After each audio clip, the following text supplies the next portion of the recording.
Oke, halo teman-teman Unpad Pinter semua. Apa kabar nih? Kehidupan akademik kalian di Unpad gimana nih? Aman-aman aja kan? BTW, nggak kerasa ya, udah lama banget sejak terakhir kali podcast Pinter mengudara nih. Oh iya bener banget tuh. Udah lama banget sejak terakhir kali ditemenin sama podcast Pintar. Dan setelah menunggu sekian lama, akhirnya nih podcast Pintar kembali balik lagi. Iya dong, podcast Pinter is back.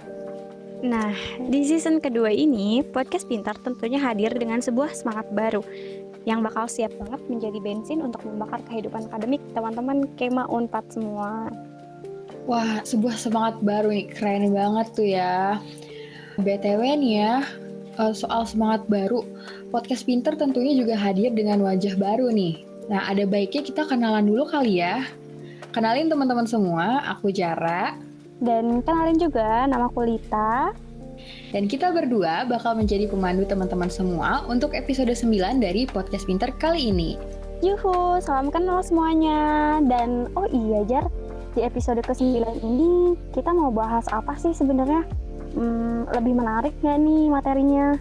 Udah pasti dong, Lid. Di episode 9 kali ini kita bakal ngebahas tentang sesuatu yang momentumnya tuh selalu tepat untuk dibahas kapan aja nih sebenarnya. Nah, langsung kita sebutin aja kali ya. Tema kita pada episode kali ini adalah meningkatkan minat baca di Indonesia. Wah, keren banget pembahasannya. Emang bener sih Jar, kalau tentang membaca itu selalu tepat untuk dibahas kapan aja. Karena membaca kan jendela dunia ya. Mereka yang gak suka baca, ya pasti rugi banget gak sih? Bener banget sih, Lid. Nah, untuk ngebahas tema kita kali ini, yaitu meningkatkan minat baca, kita bakal ditemenin sama seorang yang tepat banget nih, Lid. Beliau pernah menjabat sebagai Ketua BEM FK Unpad periode 2020 dan saat ini merupakan Kepala Bidang Kemahasiswaan BEM Kema Unpad periode kepengurusan 2021. Selain itu, beliau juga pernah menjadi juara 1 Duta Baca Jawa Barat di tahun 2020 nih. Waduh, keren banget kan? Jadi udah cocok banget sama tema pembahasan kita kali ini. Wah, podcast Pinter kali ini bisa kedatangan juara 1 Duta Baca Jawa Barat loh ini tingkatannya. Aku jadi penasaran sih Jar, siapa sih sebenarnya bintang tamu kita kali ini? Boleh langsung dikenalin aja nggak nih?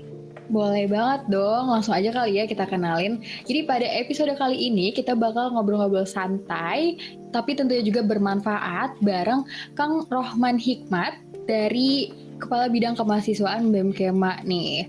Halo Kang Rohman. Halo Zara, halo Lita. Wah, Kang Rohman, makasih banget nih Kang sebelumnya. Kang Rohman udah bersedia meluangkan waktunya untuk hadir dan nemenin Kema Unpad semua di podcast Pinter.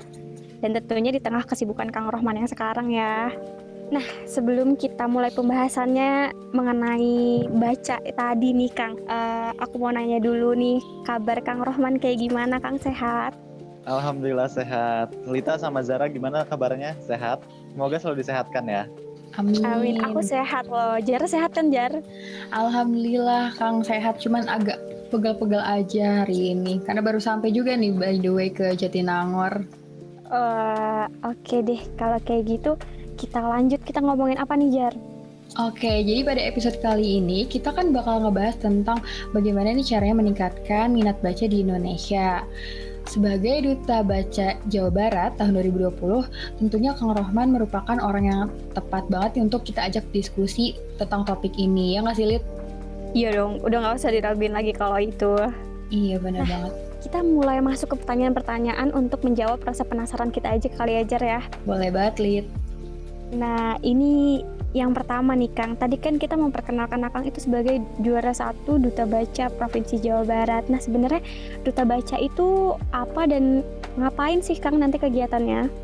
Oke, jadi sebetulnya Duta Baca Jawa Barat ini merupakan ikon ataupun ambasador dari Dispusidda Provinsi Jawa Barat untuk mengkampanyekan dan mempromosikan minat baca khususnya di daerah sendiri, dalam hal ini kabupaten kota masing-masing, dan lengkup lebih luasnya itu di Provinsi Jawa Barat. Namun karena di masa pandemi ini sebetulnya akses untuk kita mengkampanyekan minat baca dan juga literasi ini cukup luas, jadi bisa kita optimalkan sampai ke seluruh penjuru Indonesia, tidak hanya di Provinsi Jawa Barat aja.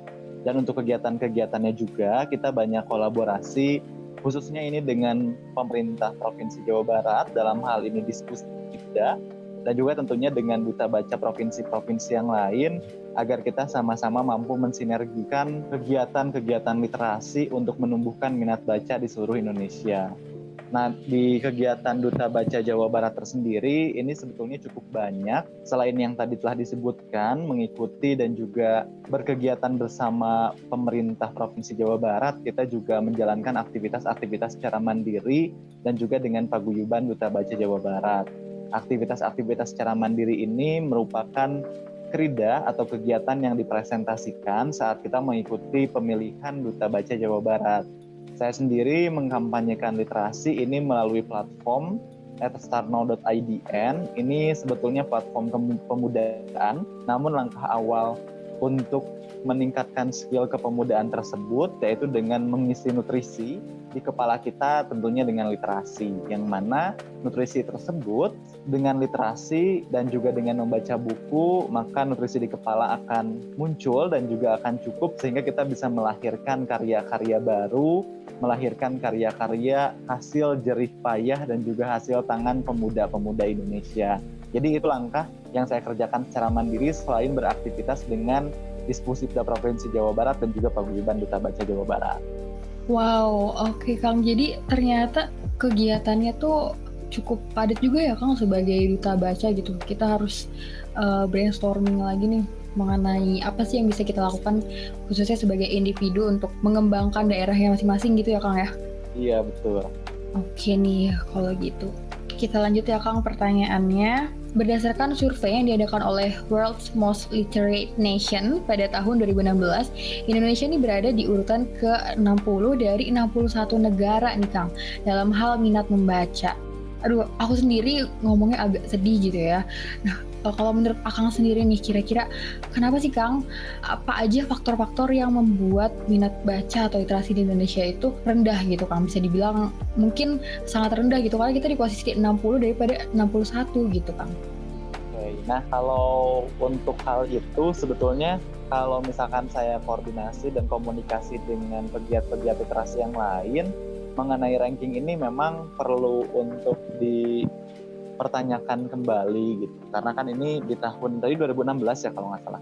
Di tahun 2016 dan juga kita nggak begitu tahu respondennya ini berapa dan juga surveinya itu dilakukan di mana dan juga maksudnya apakah ini tuh telah mempresentasikan masyarakat Indonesia atau belum. Usianya tuh usia berapa sih gitu kan. Nah itu mengenai hasil survei ya yang menyebutkan bahwa Indonesia berada di ranking 60 dari 61 negara yang diteliti mengenai indeks pembacanya. Nah, untuk faktor-faktornya sendiri sebetulnya angka membaca masyarakat Indonesia itu menurut pandangan saya pribadi itu cukup banyak sebetulnya, cukup bagus ya untuk kemampuan membacanya. Karena sekarang juga untuk kemampuan membaca masyarakat, dari masyarakat pun hampir jarang sekarang untuk yang tidak bisa membaca, yang buta huruf. Rata-rata sekarang masyarakat sudah bisa membaca buku. Dan juga mungkin membacanya tidak hanya membaca buku kali ya, karena dalam hal ini membaca ini tidak hanya membaca buku aja, tapi juga dalam artian membaca artikel, membaca berita, dan lain sebagainya pun termasuk dalam kegiatan membaca ataupun kegiatan literasi. Nah, faktor yang menjadi kendala sebetulnya ketika kita membaca buku yang perlu dipertanyakan adalah apa sih yang kita dapatkan dari buku tersebut. Ketika kita membaca artikel, apa sih yang kita bisa dapatkan dari artikel tersebut. Ketika kita baca WA, ketika kita baca media sosial, apa sih yang kita dapatkan dari membaca tersebut. Nah, rata-rata orang Indonesia itu mendapatkan kesulitan untuk menangkap intisari dan juga mengingat kembali serta memahami apa sih isi dari apa yang mereka baca tuh. Itu yang menjadi kendalanya sebetulnya. Karena dari sekian banyak informasi yang mereka dapatkan itu kadang-kadang kayak kita habis baca buku, ini tuh pasti tanya habis baca buku apa, di dalamnya ada apa aja gitu. Tapi tuh kita kadang nggak bisa untuk menjelaskan ulang atas apa-apa yang telah kita dapatkan. Karena kadang-kadang orientasi kita ya udah kita menyelesaikan satu buku udah selesai gitu. Kita menyelesaikan satu artikel ya udah selesai gitu aja. Tanpa mendalami dan melakukan penghayatan dari setiap bacaan yang telah kita baca. Itu sebetulnya menjadi kendala. Lalu yang kedua, ini sebetulnya adanya gawai atau handphone. Adanya gawai atau handphone ini sebetulnya bisa untuk meningkatkan indeks membaca, tapi juga bisa menurunkan indeks membaca. Karena melalui gawai yang ada di genggaman tangan kita bisa untuk mengakses berbagai macam informasi, membaca buku secara digital. Namun karena kadang pemanfaatan gawai ini kurang begitu dimaksimalkan untuk membaca informasi ataupun bahan bacaan, sehingga membuat kita ini terjebak dengan godaan-godaan gitu ya di gawai ataupun di handphone ini, yaitu dengan kebanyakannya itu bermain games, terus juga melihat media sosial, karena kita lebih senang untuk scroll IG ya, berlama-lama scroll IG dibandingkan berlama-lama membaca informasi. Nah, itu sebetulnya hambatan-hambatan yang mungkin terjadi di era sekarang, di era serba digital ini. Jadi kalau zaman dulu mah kendala-kendalanya itu banyaknya karena ketidakmampuan membaca, buta huruf dan lain sebagainya. Kalau sekarang justru akses informasi jauh lebih mudah untuk didapatkan, tapi kitanya yang cukup malas dan cukup terdistrak gitu ya untuk mengakses informasi tersebut. Wah, oke nih Kang. Mungkin ada lagi Kang yang mau ditambahin terkait pertanyaan tersebut? Cukup. Oke Kang, aku agak tertarik tadi sama pernyataan Akang yang poin kedua ya, tentang gawai gitu. Kan di Instagram juga kita sebenarnya baca ya Kang, bisa baca caption atau ya seenggaknya baca username lah dari yang upload ini siapa gitu. Sebenarnya itu tuh bisa jadi pemantik juga nggak sih Kang sebenarnya untuk meningkatkan minat baca gitu, kalau menurut Akang pribadi? Nah, sebetulnya media sosial ini tuh bisa sangat mudah ya untuk kita meng-engage ataupun nge-reach orang-orang untuk meningkatkan indeks pembacanya ataupun meningkatkan aktivitas literasinya. Namun yang menjadi kendala adalah orang-orang ini sekarang lebih minatnya itu untuk melihat hal-hal yang mungkin dalam hal ini lebih ke banyak bercandanya. Itu bukan suatu hal yang salah ya, tapi kalau keseringan membuat kita tidak bisa mengakses informasi yang lain. Karena kan mekanisme berjalannya Instagram ataupun media sosial yang lain ini adalah semakin sering kita menonton sesuatu gitu ya, semakin sering kita melihat sesuatu, itu yang akan muncul di beranda ataupun di histori pencarian kita gitu kan. Nah, hal tersebut yang menjadi kendala sebetulnya, karena kita ini ya minim untuk mencari informasi-informasi, kita minim untuk membaca, dan biasanya timeline ataupun mesin pencarian kitanya lebih banyak untuk hal-hal yang kurang bermanfaat dibandingkan dengan hal-hal yang bermanfaatnya. Maka dari itu sebetulnya media sosial ini menjadi suatu wadah yang sangat luar biasa untuk meningkatkan aktivitas literasi. Namun sayangnya masyarakat kita masih belum optimal nih untuk menggunakan media sosial sebagai sarana yang tepat dalam mengkampanyekan hal-hal yang positif. Orang-orang sekarang ini lebih tertarik untuk melihat yang viral, tapi tidak memberikan manfaat dibandingkan dengan yang tidak viral, tapi memberikan manfaat. Contohnya di trending-trending yang viral-viral, yang banyak viewers dan lain-lain, itu adalah konten-konten yang lebih mengandung unsur drama, terus juga hiburan-hiburan. Tapi untuk konten-konten yang positif ini jarang sekali gitu ya, muncul sebagai trending ataupun viewersnya banyak. Nah, ini seharusnya peran kita nih sebagai generasi muda untuk meningkatkan aktivitas kita di media sosial, ini lebih ke mengakses informasi-informasi yang positif dan juga bermanfaat. Serta kita sebagai seorang pemuda, ini harusnya lebih mampu memenuhi timeline Instagram kita dan juga memenuhi postingan-postingan kita ini dengan hal-hal yang positif, sehingga hal-hal yang kurang bermanfaat ini bisa tertimbun gitu ya, kelelep kalau dalam bahasa kitanya mah, kelelep, sehingga akses informasi terhadap hal-hal yang bermanfaat ini bisa jauh lebih cepat untuk kita dapatkan informasinya. Oke, jadi sebenarnya bisa dimanfaatkan ya Kang ya, tergantung gimana kitanya gitu, dan peran kita sebagai generasi muda khususnya mahasiswa gitu ya Kang ya, harusnya lebih bisa mengedepankan sesuatu yang meningkatkan minat membaca ya Kang, dibandingkan hanya yang cuma viral-viral aja gitu ya. Iya, betul banget. Oke, sip banget nih. Nah Kang, aku mau nyambung nih Kang. Tadi kan kita udah bicara banyak mengenai permasalahan literasi, kemudian faktor-faktor yang membuat bahwa tingkat literasi di Indonesia ini masih dianggap kurang begitu ya. Nah kira-kira nih Kang, gimana sih caranya kita bisa membantu atau cara-cara apa aja yang bisa kita lakukan untuk membenahi tingkat literasi di Indonesia ini? Karena tuh kalau misalnya tadi kita balik lagi ke obrolan yang tadi, itu kan lebih banyaknya mengenai kesadaran diri sendiri ya Kang. Jadi kayak ya kesadaran diri sendiri aja. Kalau misalnya di Instagram ya lihatnya yang bermanfaat, bacanya informasi yang bermanfaat. Tapi apakah ada cara-cara khususnya yang bisa kita tularkan atau mungkin yang biasa Akang kampanyekan untuk meningkatkan tingkat literasi di Indonesia ini? Gimana tuh Kang? Oke, nah sebetulnya banyak banget ya hal-hal yang bisa kita jalankan sebagai seorang pemuda, sebagai mahasiswa untuk mengkampanyekan literasi. Dimulai dari lingkungan sekitar kita, dimulai dari teman-teman terdekat kita. Nah, hal yang bisa dilakukan adalah dengan kita memberikan bahan bacaan, memberikan buku yang sesuai dengan perasaan teman kita saat ini. Jadi itu hal yang bisa dilakukan pertama kali dengan kita nge-reach teman-teman yang ada di sekeliling kita. Contohnya misalkan teman kita lagi bucin gitu ya. Nah kita kasih deh buku-buku yang tentang percintaan karena sebetulnya akan banyak banget pemaknaan dan juga kebermanfaatan dari buku tersebut. Itu yang pertama bisa kita lakukan. Karena dimulai dari kita menumbuhkan minat baca teman terdekat kita dulu. Kecuali kalau teman kitanya udah mulai suka baca, ya kita akan lebih mudah untuk kita memberikan informasi-informasi yang lain. Jadi baca buku yang bikin kita jatuh cinta terlebih dahulu terhadap buku tersebut. Kalau kata Najwa Shihab bilang, temukan satu buku yang bikin kita jatuh cinta, maka kita akan jatuh cinta terhadap buku gitu kan. Jadi kita mulai dari teman terdekat kita dulu, kita berikan buku yang sesuai dengan kondisi hatinya ataupun perasaan. Lalu yang kedua yang bisa dilakukan adalah mulai dari sekarang kita tanamkan dalam diri kita bahwa kita adalah influencer bagi pengikut-pengikut kita gitu kan. Karena dengan kita menganggap diri kita sebagai influencer, kita akan memenuhi postingan-postingan kita menjadi postingan-postingan yang bermanfaat.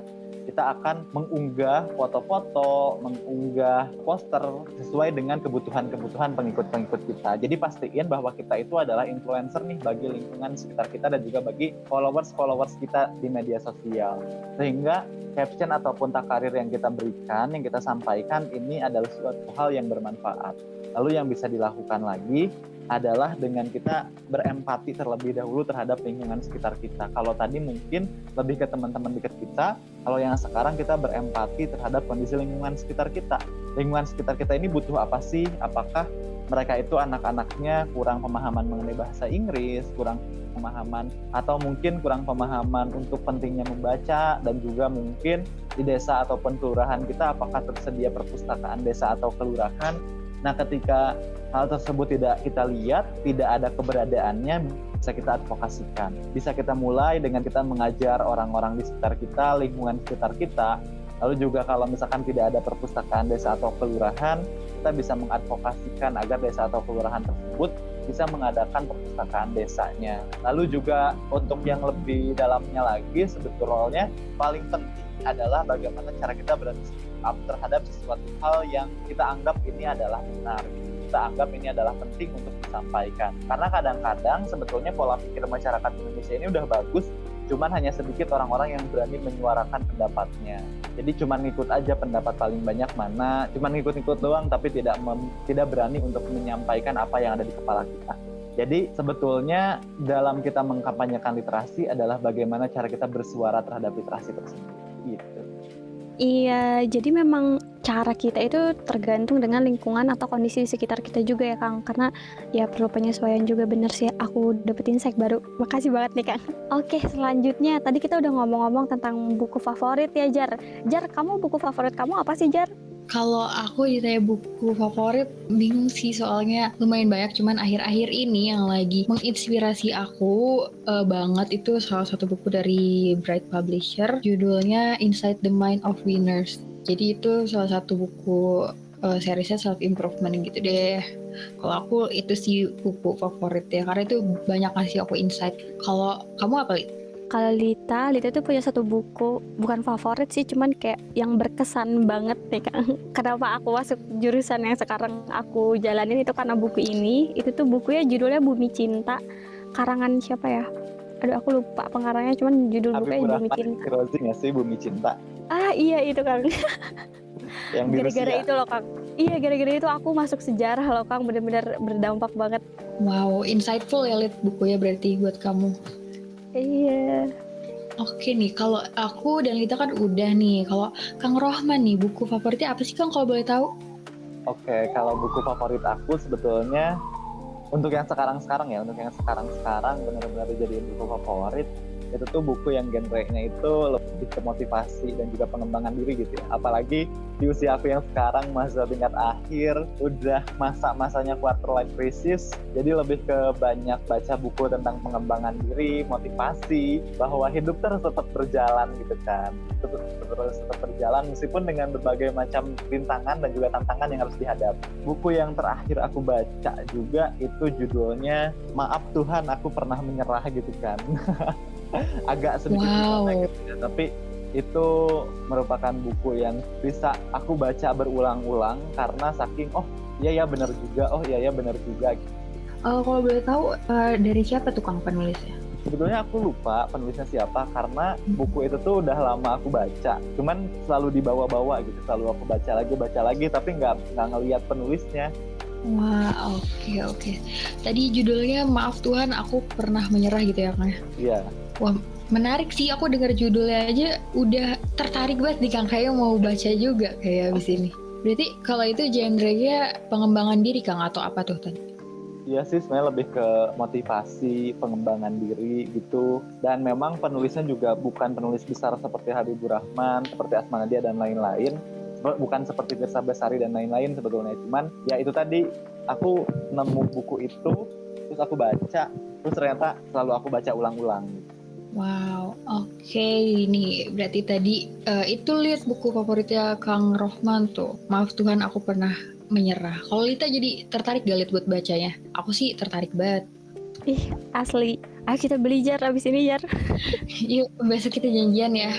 Oke, nah Kang, selanjutnya nih, tadi kan itu ada buku favoritnya Kang Rohman nih. Nah kira-kira Kang Rohman tuh ada ini nggak sih Kang, ada rekomendasi buku untuk teman-teman Kema Unpad yang emang untuk memulai biar bisa suka baca gitu, biar suka baca gitu Kang. Kira-kira ada nggak nih Kang buku yang recommended banget dari Kang Rohman? Oke, nah sebetulnya sesuai dengan yang aku bilang tadi kali ya, untuk memulai membaca buku itu harus memulai dari buku yang bikin kita suka terhadap buku tersebut. Jadi masing-masing individu pasti beda, cuman kalau aku pribadi mulai suka sama buku itu ketika aku baca buku Laskar Pelangi gitu ya. Kan Laskar Pelangi ini buku yang cukup insightful dan juga cukup memberikan semangat banget ya bagi kita. Karena kan ini lebih ke perjuangan anak-anak kecil gitu ya untuk melanjutkan sekolah dan juga semangatnya untuk menuntut ilmu. Jadi bagi kita kayaknya cocok nih, khususnya untuk kita mahasiswa yang rata-rata kita kan sekarang lagi nimba ilmu gitu ya, dan mungkin di dunia perkuliahan ini kita cukup tersilaukan dengan gaya hidup, cukup tersilaukan dengan pergaulan dan lain sebagainya.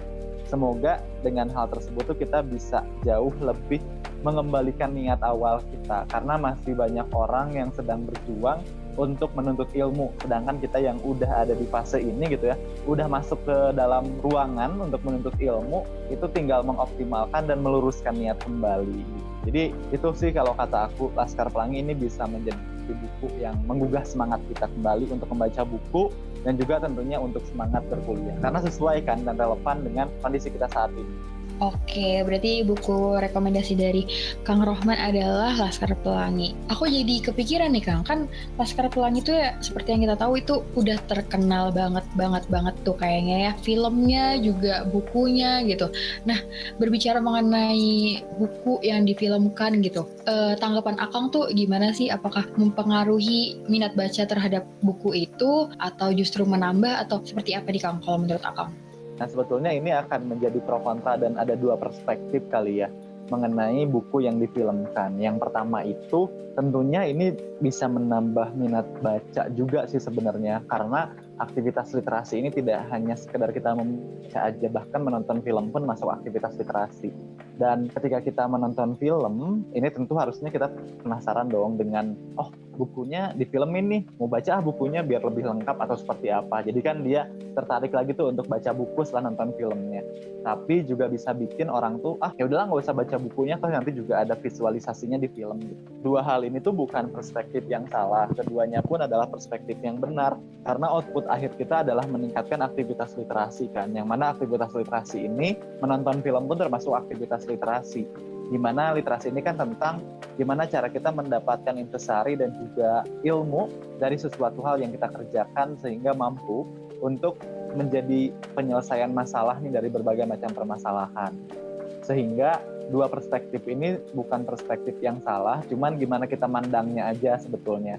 Kan ada orang yang memang tidak bisa, yang memang sulit gitu ya untuk membaca buku karena mungkin gaya belajarnya lebih dalam bentuk visual, tapi ada orang yang memang gaya belajarnya itu dalam bentuk bacaan. Itu menjadi dua pandangan, tapi ketika ada dua pandangan ini, untuk kita selaku pegiat literasi bukan berarti terjadinya perbedaan pandangan untuk saling menyalahkan, tapi untuk saling menyatukan gitu.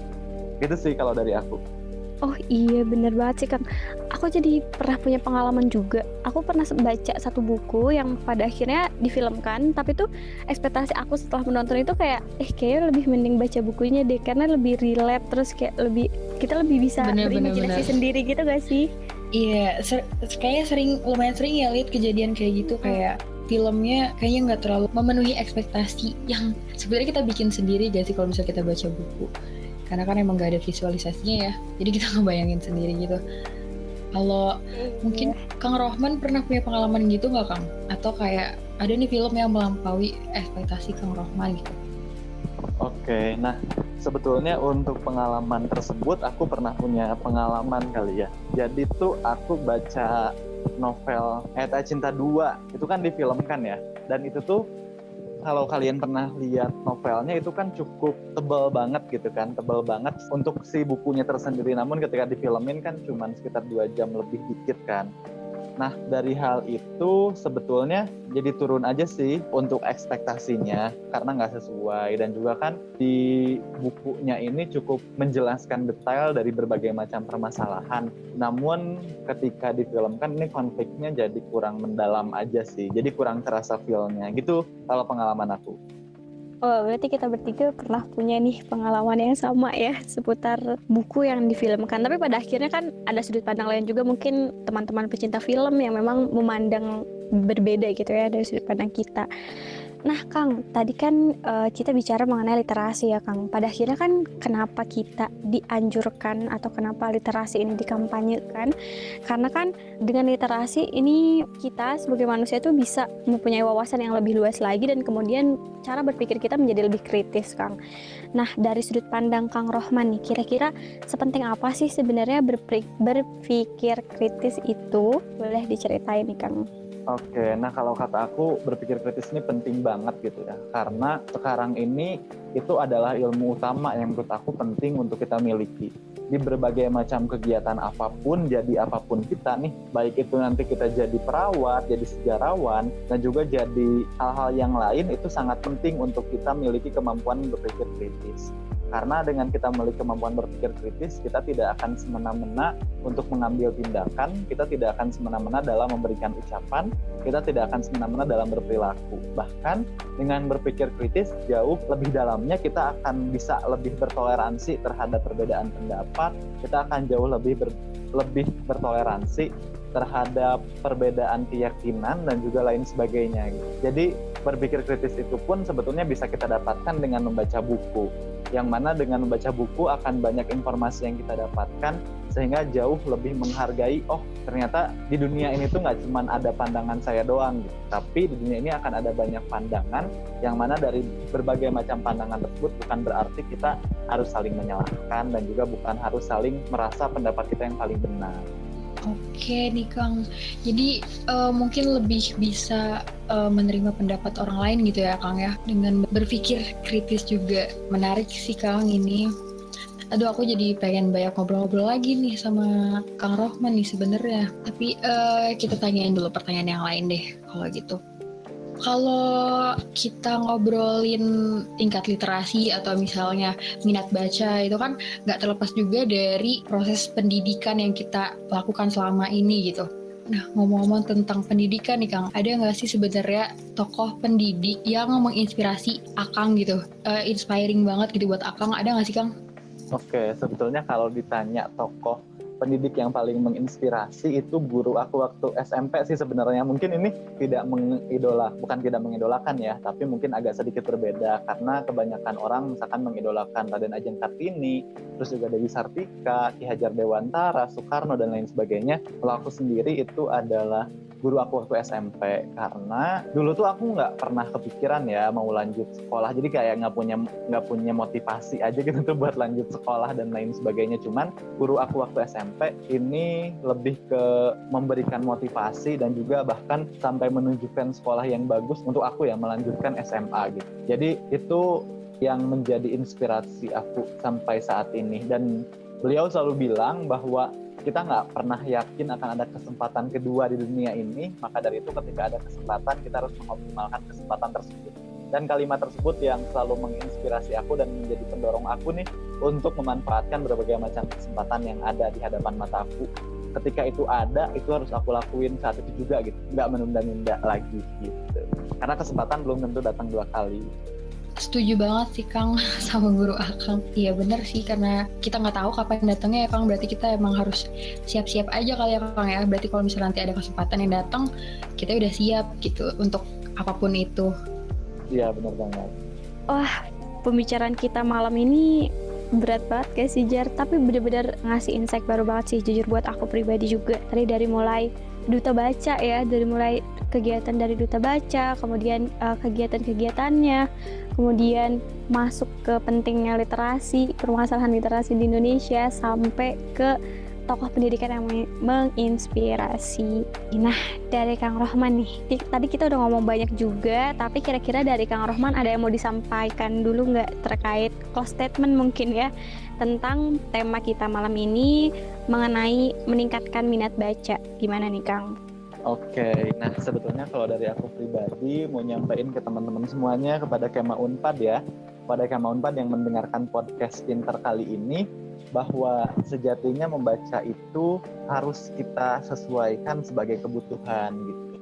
Karena kalau kita belum merasa butuh, kita nggak akan pernah tertarik untuk membaca buku. Maka dari itu, baca buku itu jadikan sebagai kebutuhan, bukan sebagai gengsi-gengsian, bukan sebagai ajang untuk upload di media sosial juga, tapi baca buku adalah suatu kebutuhan. Karena kalau kita udah merasa butuh, nggak perlu lagi orang untuk mengingatkan kita membaca buku, kita akan membaca buku dengan sendirinya. Dan temukan satu buku yang bikin kamu jatuh cinta terhadap buku tersebut, karena kamu akan jatuh cinta terhadap semua buku. Maka dari itu sekarang temuin dulu nih buku yang bikin kita jatuh cinta, karena kalau kita belum jatuh cinta sama buku, akan sulit bagi kita memulai aktivitas membaca dan berliterasi gitu.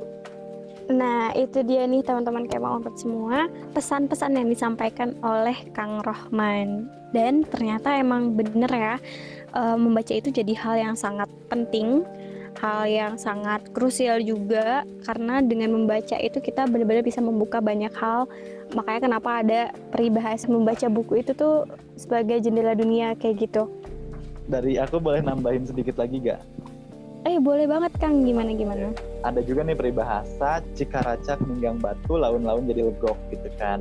Nah, itu juga sama, kita dengan membaca buku nggak perlu kita berambisi untuk menghabiskan satu buku dalam satu hari gitu ya. Nggak perlu juga kita merasa bahwa orang lain baca bukunya banyak banget gitu kan, sehingga membuat kita tuh jadi pokoknya gue juga mau gak mau harus baca bukunya sebanyak orang lain. Bukan itu, tapi cikaracak minggang batu, laun-laun jadi legok ini, kita mulai dari hal yang terkecil, kita mulai dengan membiasakan diri pelan-pelan aja untuk mencintai buku ini. Baca buku itu bukan tentang banyak atau sedikit, tapi tentang continue gitu. Bagaimana cara kita continue dalam membaca buku. Satu lembar dalam satu hari aja cukup, bahkan satu halaman dalam satu hari aja cukup untuk kita membaca buku dan konsisten untuk membaca buku tersebut. Karena lama-kelamaan ilmu yang kita dapatkan ini akan semakin banyak. Bukan tentang banyaknya, tapi tentang apa yang kita dapatkan dari bahan bacaan yang kita baca gitu. Iya, bener. Itu ya yang kadang dilupain juga nih sama kita yang katanya tuh suka baca buku, hobinya apa? Hobi membaca. Tapi sebenarnya apa yang kita baca tuh bener-bener cuman masuk telinga kiri, keluar telinga kanan kayak gitu, nggak ada yang diresapi sama sekali. Wah, salut banget nih sama Kang Rohman, dan semoga diskusi kita malam ini dapat menginspirasi teman-teman Kema Unpad semua untuk sering-sering baca buku. Pokoknya bener sih, salut banget sama Kang Rohman. Semoga diskusi kita kali ini beneran bisa memberikan insight dan juga jadi inspirasi ya buat teman-teman yang denger nih. Biar kita jadi lebih sering dan lebih rajin untuk baca buku. Iya, jangan cuma baca bukunya pas mau ngedekatin ujian aja ya. Iya nggak, Jar? Aduh, jangan gitu dong Lid, jangan buka kartu, malu nih ada Kang Rohman. Oke, by the way juga kita udah lama nih Lid, kayaknya bincang-bincang sama Kang Rohmannya nggak kerasa banget ya, padahal baru mulai tadi tuh ya. Ternyata udah lama loh, ya nggak sih? Iya, benar banget tuh, Jar. Sekali lagi, semoga apa yang kita bahas malam ini dapat bermanfaat bagi sobat pinter sekalian. Dan kita mau ngucapin makasih banyak nih Kang buat Kang Rohman. Makasih banyak Makasih banyak untuk Kang. waktunya karena mau menyempatkan hadir di podcastnya Unpad Pintar. Oke, terima kasih kembali teman-teman. Semoga bermanfaat ya podcast Pinter. Amin, amin. Pastinya bermanfaat banget ya Lid ya. Nah, kalau teman-teman semua nih lagi butuh referensi terkait kehidupan akademik, tentunya bisa banget dong dengerin podcast Pinter di waktu senggang teman-teman.